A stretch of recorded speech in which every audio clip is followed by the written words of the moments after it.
పరీక్షిత్, ఒకవేళ ఎవరికైనా పైన చెప్పినటువంటి అన్ని కోరికలు ఒకడికే ఉన్నాయి.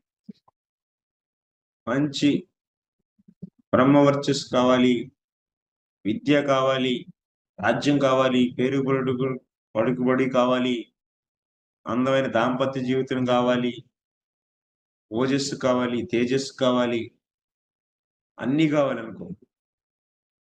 మరి అన్నీ కావాలి, మరి అందరి దేవుళ్ళ దగ్గరికి వెళ్ళొద్దు. మరి ఒక్కళ్ళ దగ్గర ఏమైనా దొరుకుతాయా అంటే దొరుకుతాయి. ఇయన్నీ అకామ సర్వకామో వా మోక్షకామ ఉదారదీహి. అకామ సర్వకామ. సర్వకామ అంటే ఇప్పటి వరకు ఎన్ని చెప్పారో అన్ని. ఇయన్నీ గూడాను కావాలనుకుంటే గూడా, అసలు ఏమి వద్దు నాకు అని అనుకుంటే గూడాను, నాకు కేవలం భక్తే కావాలి అనుకుంటే, అకామ సర్వకామ మోక్షకామ. లేకుంటే మోక్షం కావాలి అని అనుకుంటే, ఏ ఏది కావాలి, అన్ని కావాలనుకున్నా, ఏమొద్దు అనుకున్నా, అయితే మోక్షం కావాలనుకున్నా సరే, పరిస్థితి ఒక పనైతే చేయాలి. ఏంటి చేయాల్సింది? వాళ్ళు తీవ్రమైనటువంటి భక్తి చేయాలి. ఎవరికి? వాళ్ళు ఎవరిని పూజించాలి? యజేత పురుషం పరం. పరమ పురుషుడు ఎవరక్కడ పరమ పురుషుడు అంటే శ్రీకృష్ణ భగవానుడు. శ్రీకృష్ణ భగవానుడిని మాత్రమే తీవ్రంగా భజించాలి. చేసేది ఎలా చేయాలంటే తీవ్రంగా భజన చేయాలి.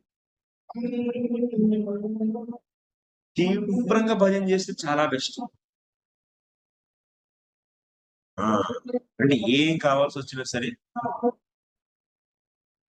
ఒక్కళ్ళైతే ఇవ్వగలరు. ఇప్పుడు సపోజ్ ఇంద్రుడి దగ్గరికెళ్లారనుకో, ఇంద్రుడి దగ్గరికెళ్తే నీకు ఓన్లీ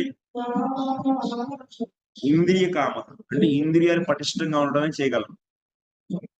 ఇంకంతకన్నా ఆయన ఏం చేయలేడు. మరి శివుడి దగ్గరికెళ్తే సువిద్య ప్రాప్తించిద్దంతే. భౌతికమైనటువంటి విద్య.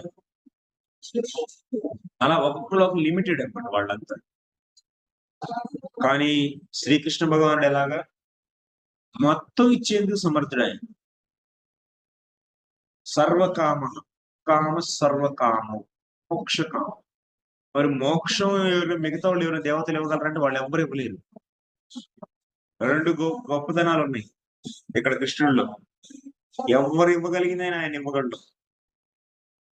ప్లస్ ఎవ్వరు ఇవ్వలేని ఆయన ఇవ్వగలడు.